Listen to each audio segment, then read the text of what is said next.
I'm today very honored to be joined by our esteemed panelists who will be guiding us through today, giving you reflections on UNOC. Flora Getty, who is the program coordinator at the Sokogai International Office for UN Affairs, which is an NGO based in Geneva. Flora is also part of the core team as well for Face for UNOC3 and has been incredible throughout UNOC, and you'll be hearing from her in a moment. Also honored to be joined by Kamran Shahzad, who directs the Islamic Foundation for Ecology and Environmental Sciences, IFIS, and also Eco-Islam, and serves as Sustainability Executive for the Bahu Trust, representing 22 UK masjids.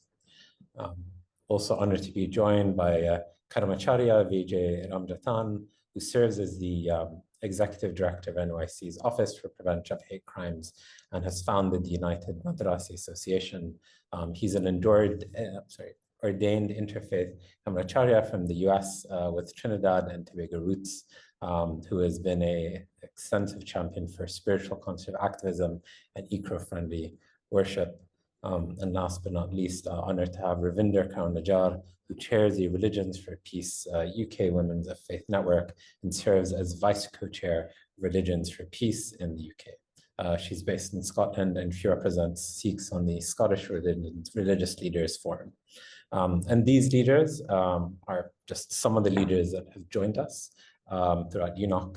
And today we're looking forward to sharing with you some of the outcomes out of UNOC, the Face for UNOC3 campaign, some of the key highlights, and also what is it that we can be taking forward with respect to the key policy outcomes, the Interfaith Declaration, which I see from those organizations here, many of us have signed, as well as our general reflections for how we engage as faith leaders going forward.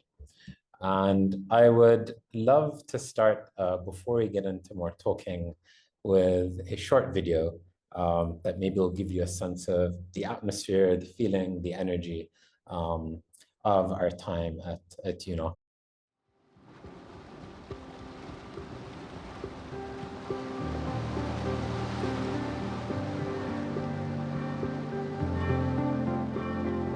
Ocean conservation matters to the faith of Islam first and foremost because it is the source of all life. God in the Holy Quran revealed the concept of al-mizan, that the entire cosmos was made with a balance, and that balance starts with a healthy ocean. So ocean conservation matters to my faith because we worship the ocean as a goddess itself. The ocean is a vital part of all life and all faiths because as much as we think we're independent, we need the ocean for survival. Faith communities are the third largest investing group in the world. Islamic finance alone is an $8 trillion industry by the year 2030, but less than 1% of that entire asset actually goes to investing into the ocean, into our marine and coastal communities, and that obviously needs to change. That we leave a legacy behind for future generations. We're here today for a historic moment, and that is the launch of a new global declaration on oceans from faith communities. And it's great to see oceans starting to take a lead where we as people of faith can bring oceans to the forefront. My message to the world is that we have to always make sure that we are good stewards of the earth, that we should always use what the earth has given to us, but not destroy it, because we have to leave it the way we found it for generations to come.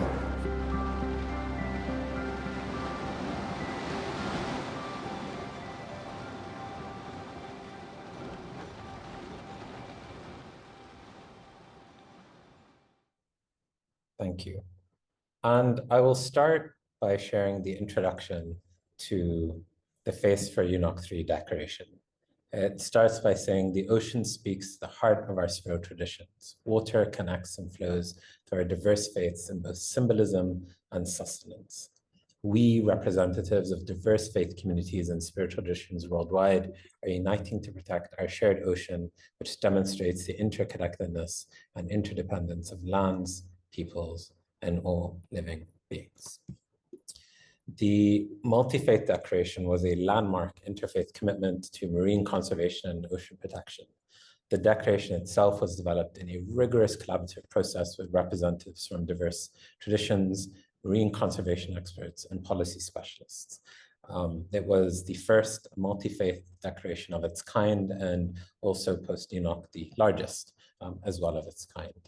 I'm resharing the link as well in the chat for those that have not seen it or read it or signed it yet. And during UNOC, we are very honored to have the launch of the declaration that was supported by the action we had on site. Next slide, please, Wesley. And we began our time at UNOC with an interfaith gathering that was hosted by the Diocese of Nice that we were honored to attend. And whilst we focused on a more international nature of our engagement, it's also important to honor that there was a local community that was also hosting and stewarding faith and action around the UN Oceans Conference. We're also very honored that we're able to share the Interfaith Declaration with a number of high-level political leaders, so including Inger Andersen, who is the Executive Director of UN Environment, who indeed, when she met the faith leaders, said how much faith was central to not only her life, that of her staff, and shaped every single meeting that took place. We're also very honored to have presented the Inter-Multi-Faith Declaration to Peter Thompson, who's the ambassador of the UN Oceans Conference, and many such dignitaries. And I think what's always interesting about these moments is that when we do meet these leaders, they start to share in passing that almost every meeting that they hold starts with prayer. Every meeting that they finish starts with a hope of prayer. In their engagements, in what shapes them day to day, faith is so central to their values, to their culture, and what shapes them, what drives what they do. And of course, we all know this, I think tangentially, but it's also wonderful when we do engage with executives and leaders on the ground, that it's not only something that's seen as a political statement or declaration or something that can shape political outcomes, but it is recognized that this is the heart of what shapes humanity. I won't say too much more of the declaration because Cameron will be sharing within the moment, and just in the next slide, you'll be able to see some of our signatories as well, from Parliament of World Religions to the Forum for Ecology, the Anglican Communion, Global One, Franciscans International, Green Faith, ERI, and many others. And what they were signing was connected to 5 key asks that we had in the declaration that was around protecting, restoring at least 30% of our oceans by 2030, including addressing marine population comprehensively and recognizing the ocean's vital role in regulating climate and support ocean-based climate solutions. Now, whilst that was the declaration, we're also very honored that in Nice itself, we're delighted to co-host the Faith House with the generosity of the Heartfulness Institute, who opened up their home and their center, which is a dedicated space that provided a sanctuary within UNOC3, where spiritual wisdom directly informs marine conservation. So in the video, you saw snippets of where we were, and that was actually in the Faith House. In the Faith House, there is dedicated programming to oceans engagement. 4 key side events that were held, as well as a beautiful programming of meditation, yoga, prayer, as well as a room of silence and ocean noises, where those that were coming from UNOC could find a space within Nice for quiet and sanctuary. It was the first of its kind, one, again, that was only enabled by such generosity, and we hope that in many such ocean spaces in the future, that other faith communities can also provide such a dedicated space. And for those that are interested in learning about the types of events that were being held, also direct you to the link as well that I've just shared into the chat.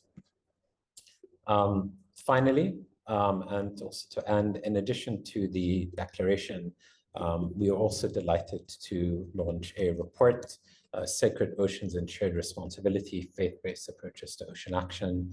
That report highlights case studies for how faith communities are advancing marine conservation, ocean protection worldwide, with case studies spanning diverse religious traditions. We hope this is a resource now available in English and French, for you, for your communities, to showcase how faith communities are acting today on oceans, what are the methods that have been very effective as well for faith-based interventions, and hopefully provide as well all of you a template for those that are yet to take ocean action on where you can start, where you can begin, and where are the opportunities ahead for faith institutions and communities.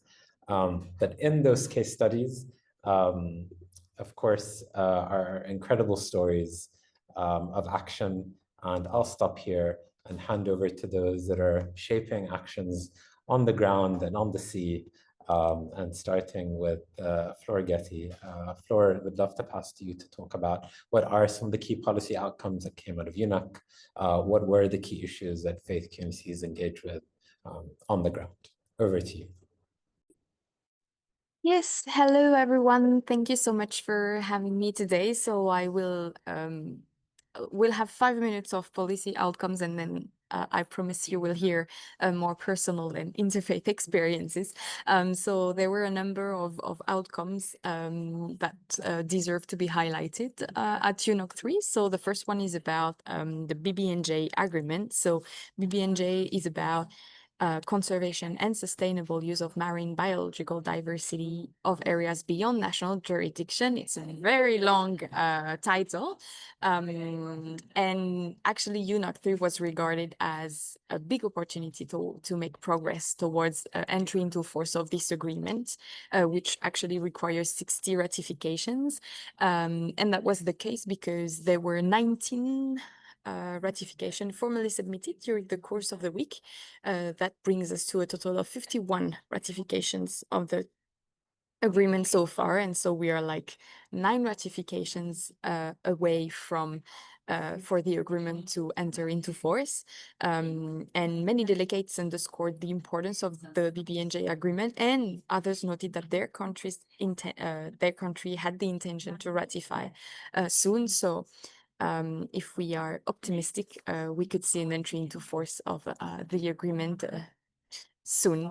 Another point of policy that came out from UNOC3 is about, maybe you've heard of the 30 by 30.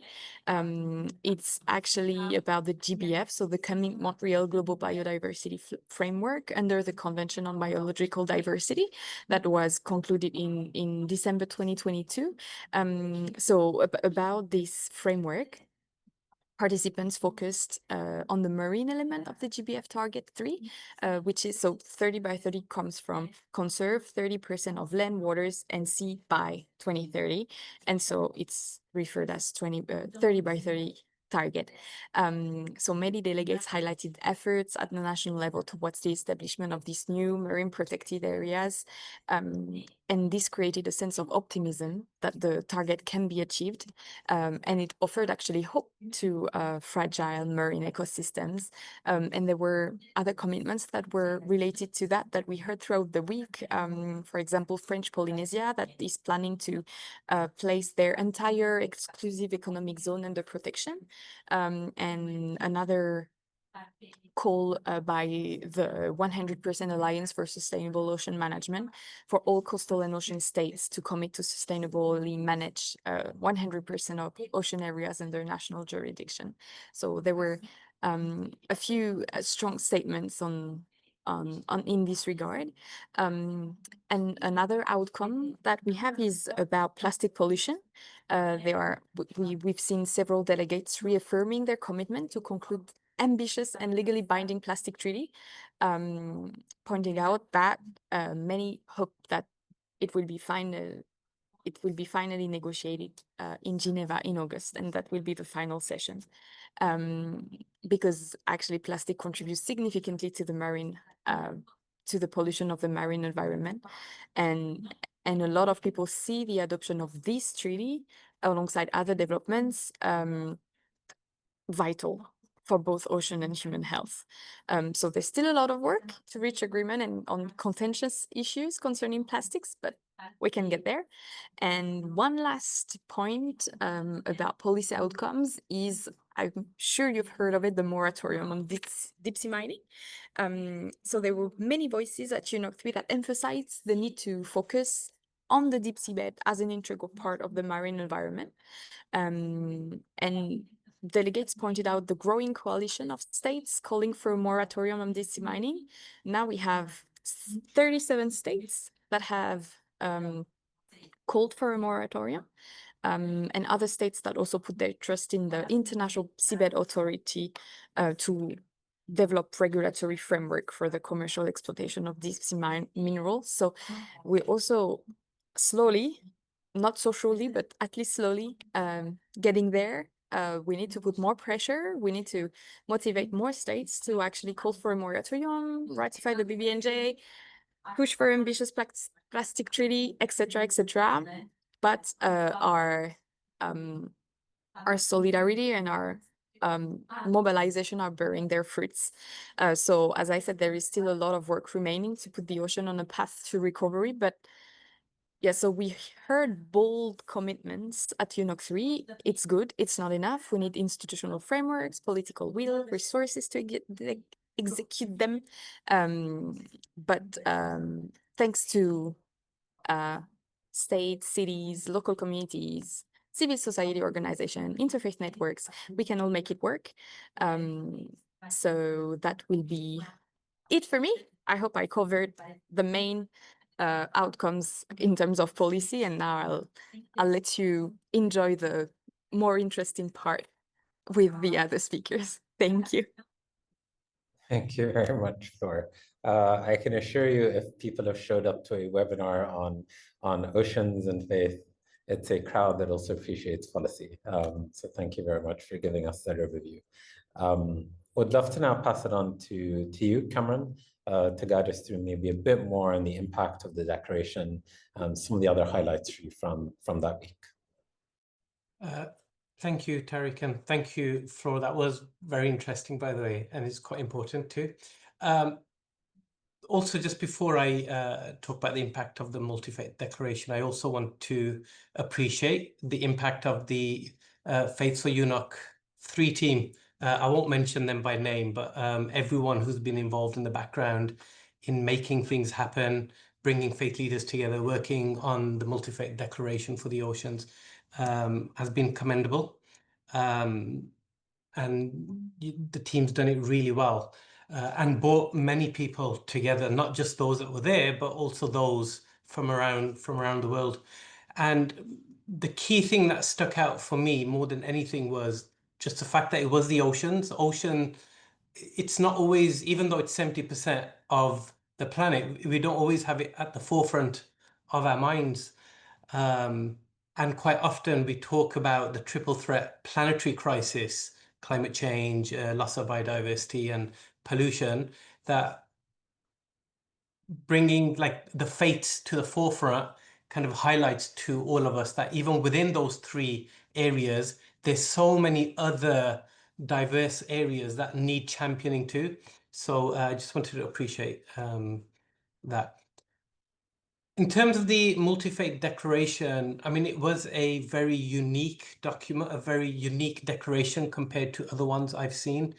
It was very beautifully written, quite poetic, and it also mimicked the layers of the ocean really well. And I think that's what made it quite popular. And as you mentioned, it wasn't just all about thoughts and prayers and spiritual teachings.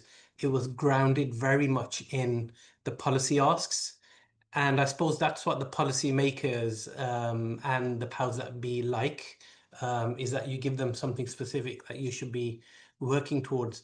And those policy asks were also quite easy to read and understand even. So it didn't just serve as a policy requirement, it also served as an educating tool for the reader. I was pleased to find out that it received over 300 signatories, over, I think that was 200 individuals and over 100 organizations. So that was a huge amount. And I mean, I've had a look at the names of those signatories, and, you know, between them all, they represent millions of people. So well done on the declaration. And so what are the impacts of the declaration? I mean, one, quite obviously, it unites faith voices for ocean stewardship. It brought us leaders together from faith traditions to affirm that moral responsibility to protect the ocean. And it's demonstrated to us that it's not just a scientific or a political issue, but also a deeply spiritual and ethical one, and that faith communities have a role to play. It's definitely elevated the moral authority in the environmental discourse. Faith leaders have that unique ability to influence hearts and minds. We even, when we met Ingers and Ambassador Peter Thompson, the one thing that they really picked up when they spoke to us was thank you for bringing that moral voice to the table. I also felt that the declaration, it was a way to bridge local action and global advocacy. As you rightly mentioned, the case studies report, really highlighted what faith communities are already doing in coastal protection, sustainable fishing and education. And I suppose what it also did was allow people who are not normally in tune with the oceans to suddenly think, actually, I have a role to play with whether I'm in touch with the ocean or not, because the ocean is having an impact on our lives. It is because of the oceans we are literally breathing. It definitely played, I felt, a role in policy making kind of dynamics and with the decision makers. We saw that. We saw various people talk about it. We saw lots of social media. And even beyond UNOC, like we've seen lots of articles that have come about from, the Church Times, even the Times. Rabbi Wittenberg, who's on this, who's one of the listeners today, also wrote a beautiful article about the spiritual imperative and what we can do for the oceans. But more importantly, and just to end, that the declaration isn't the end. I felt it was just the beginning. It's created this foundation for ongoing collaboration amongst the faith communities, the scientists, the policymakers, and the faith leaders. And it's reminded us that faith leadership needs to continue. It needs to continue to inspire hope, to heal, and accountability in ocean advocacy. So that's the kind of impact I felt the declaration had. Thank you. Amazing. Thank you so much, Cameron, for your generous words and reflection. And would love to maybe ask you, Karmacharya Vijay, to maybe build on that from what does that also look like from a local level? What were some of your highlights? How do you think that translates as well to the local communities that most of us are obviously calling in from today? Yeah, absolutely. Namaste to all of you, and I'm happy to be here to share this part. The UNOC3 conference in Nice, it was a reassuring call that it does take a village to not only raise a child, but to protect the earth.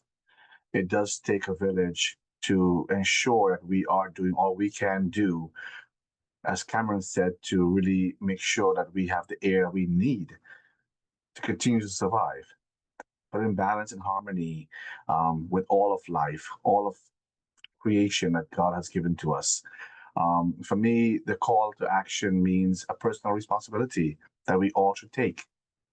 It also means a community engagement responsibility, a community responsibility, and it also reassures that we must make a spiritual commitment to preserving the ocean and doing what we have to do. UNOC3 really centered for me the fact that while I thought I was one small little guy here in Jamaica Bay, Queens, New York, doing my work, my heartfelt work to clean the oceans of the Hindu waste and the religious waste that's on the ocean floors, going to the conference and meeting all the amazing faith leaders that we all connected so well with, I felt, wow, it's not only me, it's so many more of us who are passionate about this work. And it gave me a sense of renewed spirit and renewed connection to this work, but more on a global level. The declaration itself called to action across faiths, across borders, really lent itself to us being stewards of this work beyond where we live and thrive. Because if we know anything for sure, the one thing that connects us all is the oceans. The one thing that connects us all is the ocean. So this call to action on a local level means taking that knowledge and bringing it back home and building on the partnerships that we have to share that resource with other community members, saying, look, in London, they're doing the same thing. In South Africa, they're doing the same thing. In wherever Hindus are in the world, we can call to action. But also, too, many people who I met at the conference also told me, we never thought that faith had that direct impact on the ocean. They didn't realize that many people I met at restaurants, on the streets, and as we walked around, like, oh, really? I did not know that faith had that direct impact in pollution and plastics. So for me, the personal responsibility that I bring back home is a call to reduce plastic use, to carry reusable bags, bottles, and containers to cut down single-use plastics. We also want to choose eco-friendly products in our worship and ensure that stores and consumers only purchase these type of items, opt for non-toxic, biodegradable items that don't harm marine life, and to also recycle properly. To teach my community and all communities who use the oceans as a source of worship and prayer, how to leave no traces behind. Dip your offerings in the water, take it back out, and give it to someone else. From a community engagement perspective, it means locally that we have to join and organize cleanups more, to bring others who may not know, to share with them that, this is a problem in our community. Join with us in numbers. We have strict numbers to educate others about the water and how to protect it. Not only Hindus, not only worshippers, but those who go to fish, those who go to have a leisure at the oceans. And lastly, to support policy change, to make sure we have laws in place to not only penalize, but to enforce pollution in policies. And lastly, I'll say a spiritual commitment to incorporate ocean care into prayer, meditation, and worship, to make sure that we center the ocean not only in a figure, in a statue, in a murti, but to see it, to live it, to breathe it, to let it become part of our very being. Many faiths emphasize care for creation. The ocean is part of that creation, to reflect on interconnectedness, and simply to live simply. Just go with your hands clasped and pray to the ocean. So thank you to all of you for sharing your knowledge, imparting what you have shared to me. It has empowered my work. And I think going forward, it's going to be much more greater. Thank you. Thank you very much, Vijay. I think it's a beautiful segue to Ravinder Kaur-Nijjar. You helped to launch the declaration, also helped to facilitate a couple of side events as well. You always began with the importance and the power of prayer, of silence as a starting point that grounds us for our action. Wonder if you could share some of your general reflections and highlights, and also what does this work look like going forward for the faith leaders and networks in this room? Thank you, Tariq. Warm greetings, brothers and sisters. It's wonderful to be together again. A little different from the fun we had running in the heat to the blue zone after the tram broke down, but we still managed to meet up with the UN Ambassador, Peter Thompson, as you mentioned earlier, Tariq. And a day that I will never forget, but we worked together as a team and achieved our goal. So I think that is the key to making this multi-faith declaration work, so that we can make a concrete difference in protecting the ocean and in turn help climate on land. Now, there are many highlights from the conference for me. And of course, as you have mentioned, Tariq, the first was the coming together of the religious leaders in Nice to pray from their different religious traditions on caring for creation. I could feel the spiritual vibrations spreading out towards the ocean. And of course, our prayers as well towards the end of the conference by the ocean's edge, and just listening to the waves coming in, hearing our prayers. And of course, prayer and compassion are the cornerstone of any endeavor and is always a good starting point when embarking on any new project. What I liked was the vibrancy of the green zone, with many organizations displaying their work and also the solutions, the beautiful exhibitions showing marine life, and the excitement of families and children running to the different parts of the venue, all added to the launch of the Multi-Faith Declaration. And it made it clear to me why we need to ensure that our oceans are protected. It's for the children. And that as adults, we will do everything in our power to ensure a safe, healthy planet while we are on this earth. The declaration added to my knowledge, and the call to action was very concise and clear. And as Cameron had said, many organizations have signed it, but we need to go further and collaborate with NGOs who are already working on protecting marine life and making our oceans cleaner and pollutant-free. Many people aren't aware of the extent of the degradation of our oceans, so education and awareness of the devastation is critical, but also to know that there are solutions to reverse the situation. So it's not all about doom and gloom. And we need to start from a young age. The school curriculum needs to reflect our interconnectedness with nature, whether on land or in the ocean. The wisdom in religious scriptures of protecting nature needs to be taught in places of worship again and again. And I think we need to target world religious leaders as well as national religious leaders. So I will be definitely having more conversations with the Scottish Religious Leaders Forum, the European Council of Religious Leaders, and in turn, all the different religious leaders in the continents with my role with Religions for Peace. And, you know, religious leaders are in a position of power to advocate to governments to bring in laws and policies that will protect our oceans. No amount of work by communities, organizations at the local level will make a difference if water companies are allowed to release sewage into the rivers and seas, or overfishing is allowed to continue, unbalancing the ecosystems in the ocean. But we must also remember that people power is not to be dismissed. So I think all of us, we should, faith communities and faith organizations should start connecting together. I mean, we have eco-congregations, eco-Judaism, eco-Sikhs, eco-mosques. We all need to have a platform so that we can share good practice and work together for greater impact, as well as building friendships and trust whilst working on projects. So let's build this platform and ask other NGOs working on protecting marine life to add their work to it. Let's connect, collaborate to make our oceans cleaner and protect all life within our oceans. You know, it's never too late, so we need to act now. And in the words of Sir David Attenborough, the ocean can bounce back to life. If left alone, it may not just recover, but thrive beyond anything anyone alive has ever seen.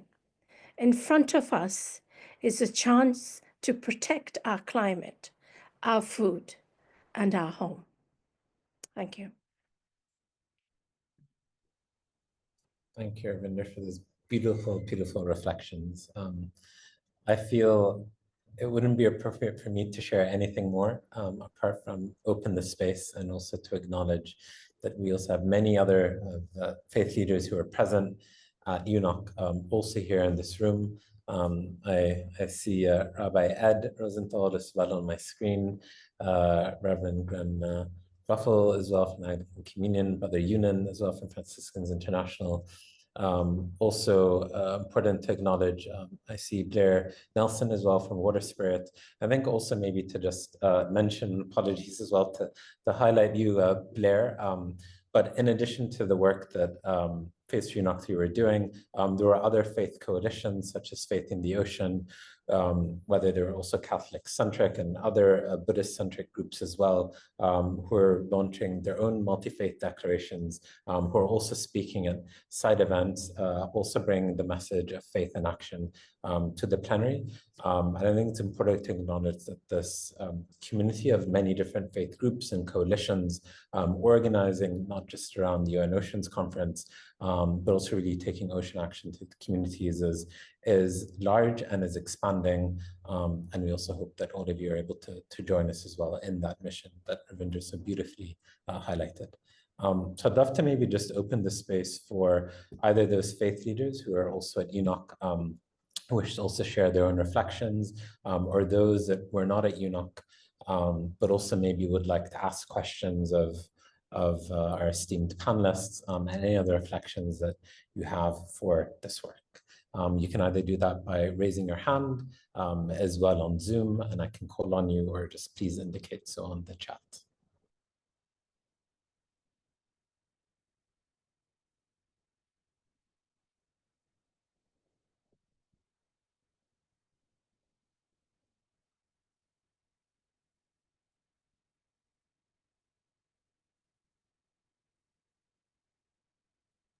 And if no one feels called to share, I always have the moderator privilege on calling on people.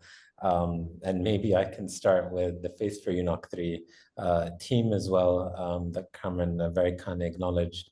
And maybe Gopal Patel, who's one of the leads of the declaration, if I can maybe also put you on the spot a little, if you'd like to share any additional insights onto the declaration itself, and maybe some of the calls to action there. Thank you, Tariq. I was hoping not to speak today, but as you are the moderator, I will do as you ask. Yeah, in terms of the declaration, we're very grateful to all the individuals and organizations that helped draft it. We had a drafting team made up of individuals from every single major faith tradition, and we're happy that that has been reflected in the significant uptake in terms of signatories from every single tradition globally. What we see now, and people are asking us, okay, well, you've signed you've done a declaration, you've signed it. What's the next thing? And I think Ravinder really spoke to that really beautifully, which is that this almost sets a baseline now for that these organizations and these individuals have kind of put their foot forward and said that we care about oceans.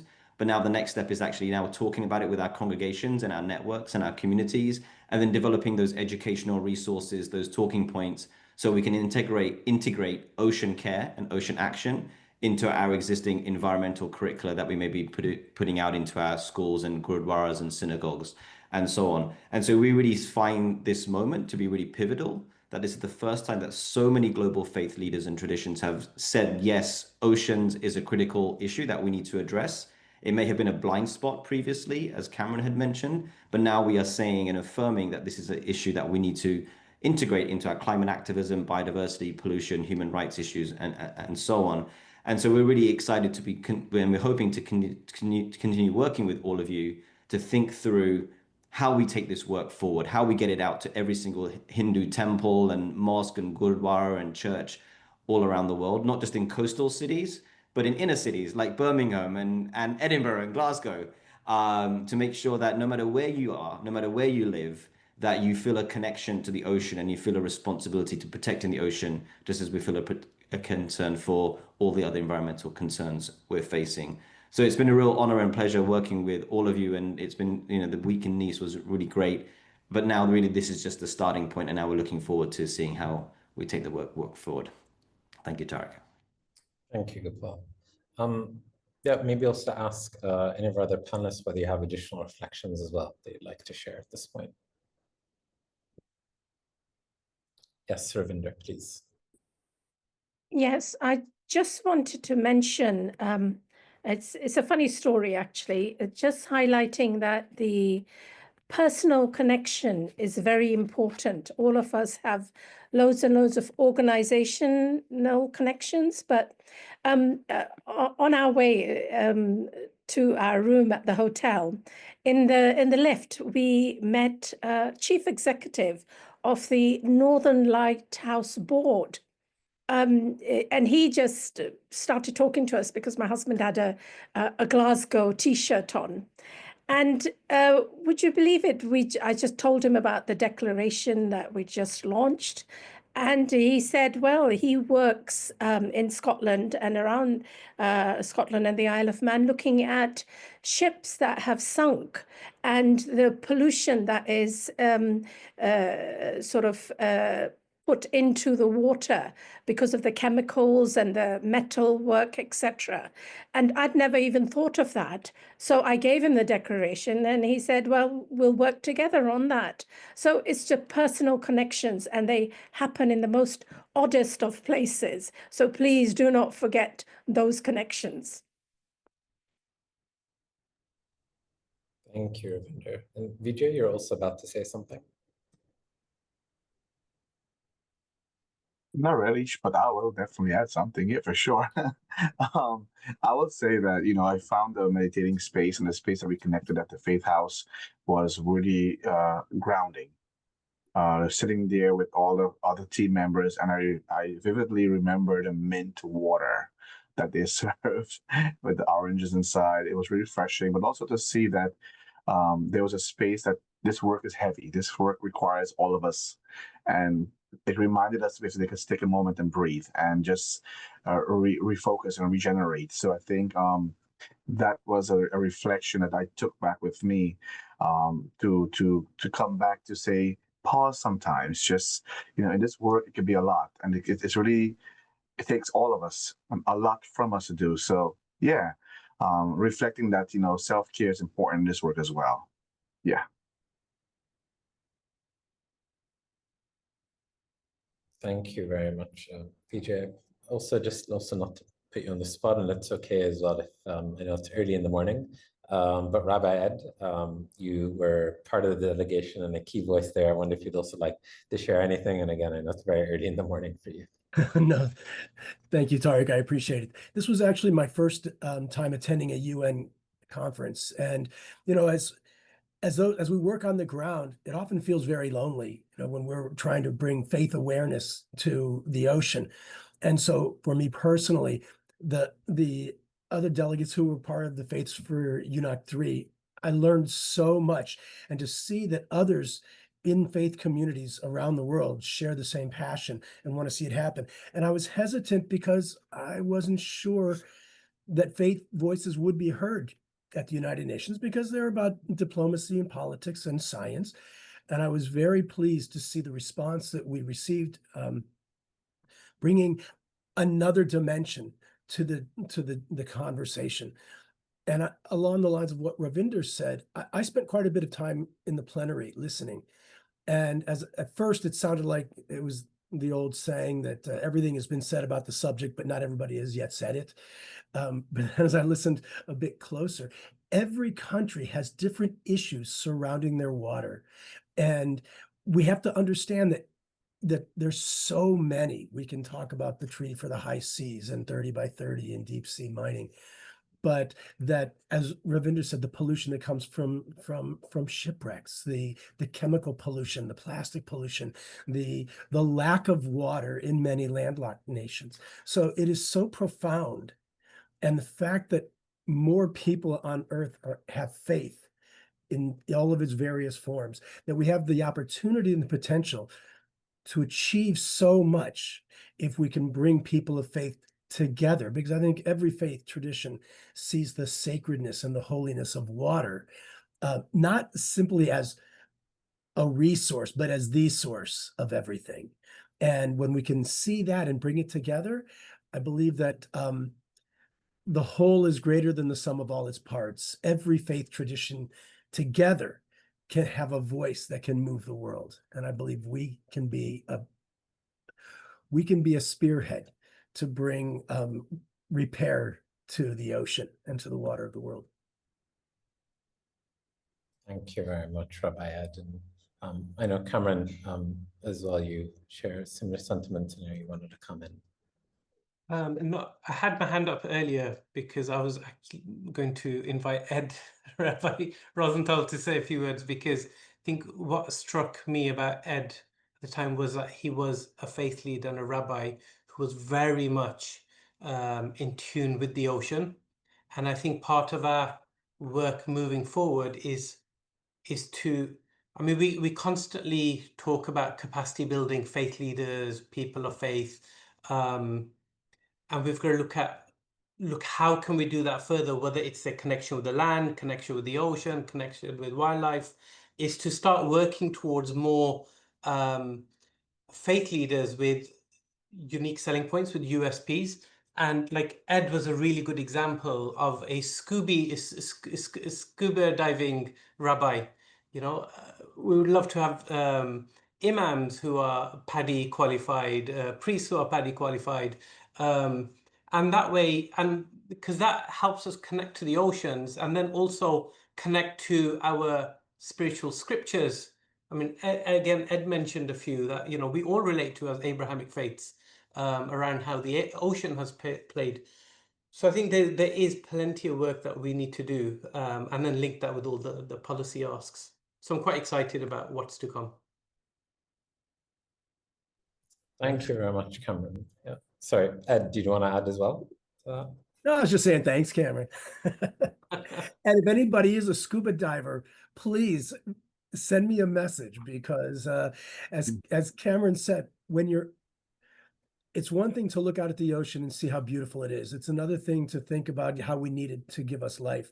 But when you're actually immersed in this primal substance which gives life to all life, it changes everything. And so if you are a scuba diver, please send me a chat. I'm trying to compile a list. And if you want to learn, as Cameron said, we want to get everybody underwater. So we can hopefully make that happen as well.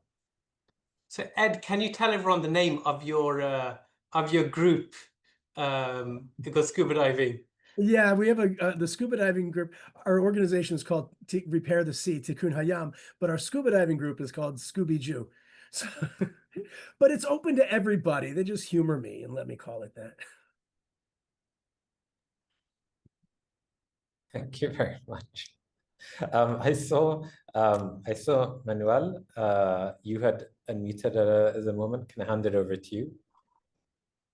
Yes, hello, and thanks for all the hard work and the success of the presentation of the declaration and of the feedback you're giving us today. I had a question because I heard a lot about policy results, etc. And my feeling in relation to this conference is that there was a very strong presence of youth groups, youth-led initiatives, etc. And I haven't heard that quoted as a result of the conference. So obviously it's maybe not a formal result, but I tend to think that young people will be in a better position to weigh in the future ocean-related processes. And I wanted to know if you had any reflections in relation to that. Yep, thank you. I can also maybe start. I know she had to drop off, but Flor, and this is a conversation we've had with Flor, is representative of one of those youth groups that also been quite active.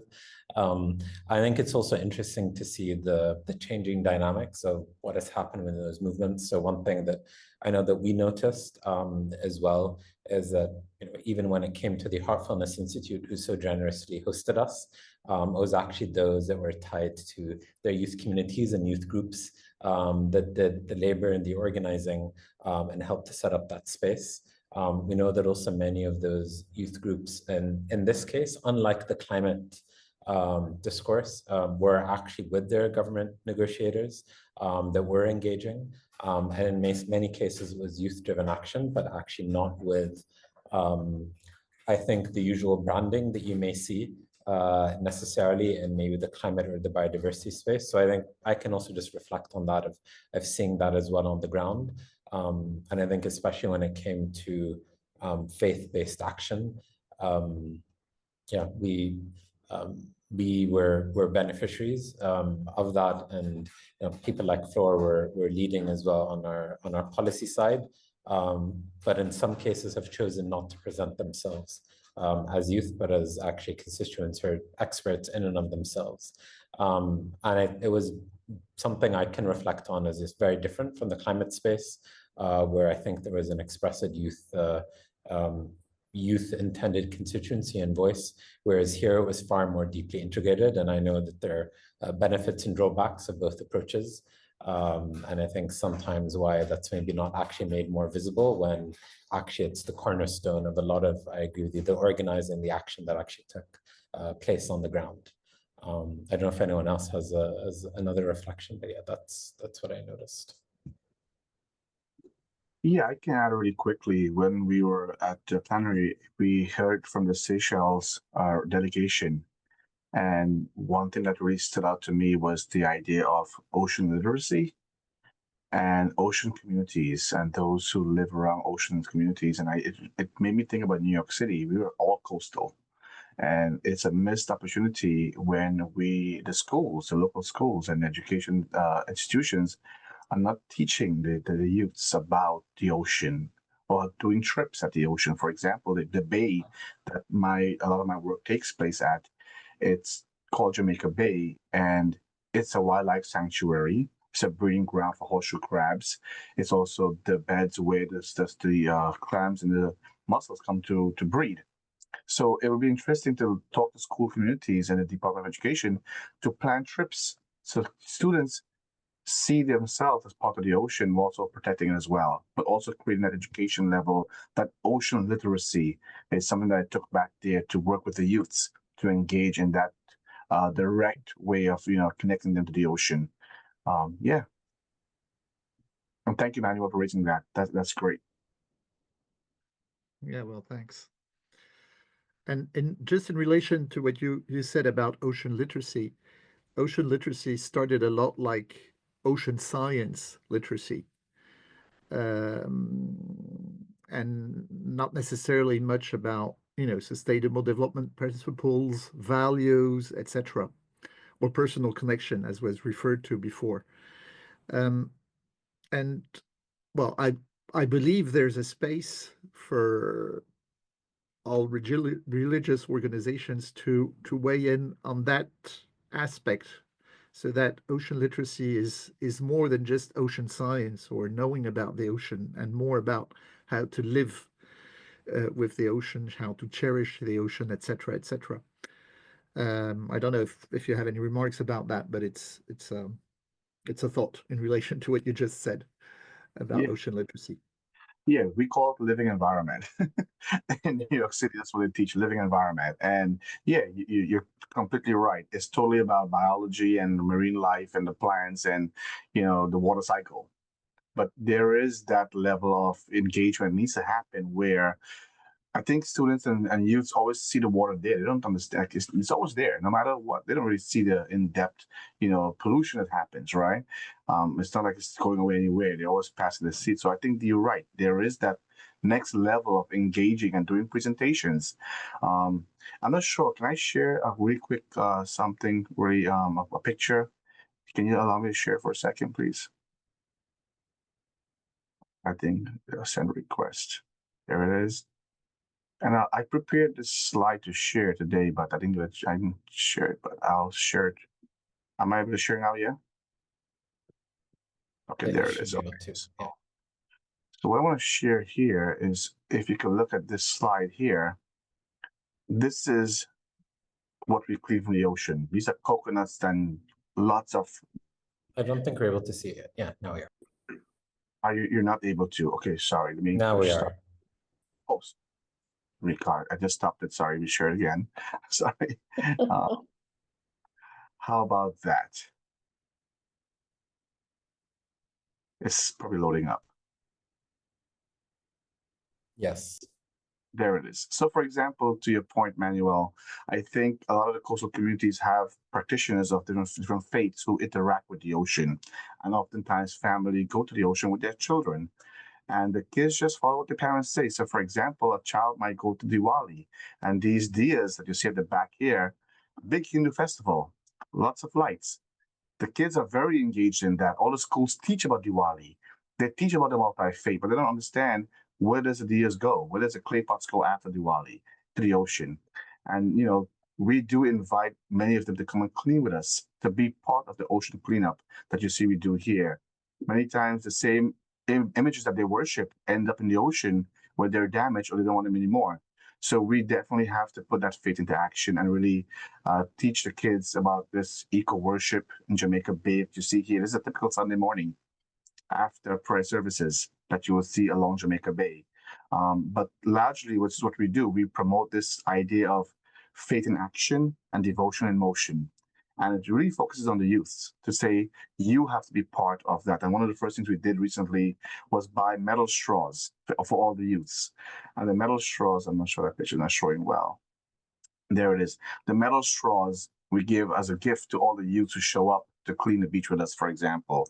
And what we also do is give volunteer credits for community service as a way to engage and to mobilize the youths. And lastly, we involve the young adults from various universities to come take and do projects with our cleanups so they can take it back to their universities and teach it. So I agree with you 150%. This work needs to involve the youths. It needs to be education-based. But ocean literacy has to go beyond living environment. Thank you. Thank you so much, Vijay. And I know we're at time. I also want to respect everyone's time, and we'll make sure to share those slides, Vijay. If you'd like to share them, we can share them with all the participants as well as the video. And maybe just connected to that question, and as well to add and end with additional resources. Is that as part of this process, we have developed a number of primers as an offering of ocean literacy, both from the oceans community and the policy space to faith communities, and then from faith communities out to the policy and wider scientific oceans community. They cover the essential understanding of how do faith communities connect to processes like the UN Oceans Conference. There's a faith perspective on the 30 by 30 ocean target, and why protecting 30% of our ocean aligns with some core spiritual values. There's a guide for faith communities around the High Seas Treaty and why this matters to religious communities, as well as a primer that Gopal had shared around the blue moral economy and what are maybe some faith-based approaches, non-extractive approaches to ocean financing. But I will end with one, which connects more to our inner principles. It's our primer on Ocean of Faith, and their offering of 10 spiritual principles that connect ocean conservation with faith traditions' core values. Connected to each principle is an example of how do we put some of those principles in action. They can be used as a meditative guide, as a resource for literacy, but also as a starting point for what does it mean to connect our spiritual practices to our spiritual waters. And we'll leave you with that resource. We hope you're able to use it. We do invite your feedback. All of this is in draft, as is the universe as well in draft, ever changing, ever evolving. And we look forward to your feedback and engagement about how you engage with the declaration, how you bring that to the communities, how these case studies support you, as well as some of these resources. And we are at your service as well for how we may support you as you move from declaration to implementation. And with that, I thank you all again for your time, your breath, and your words here today, for all of our panelists and for all those who joined today on the call. Thank you very much, and God bless you, and speak to you very soon.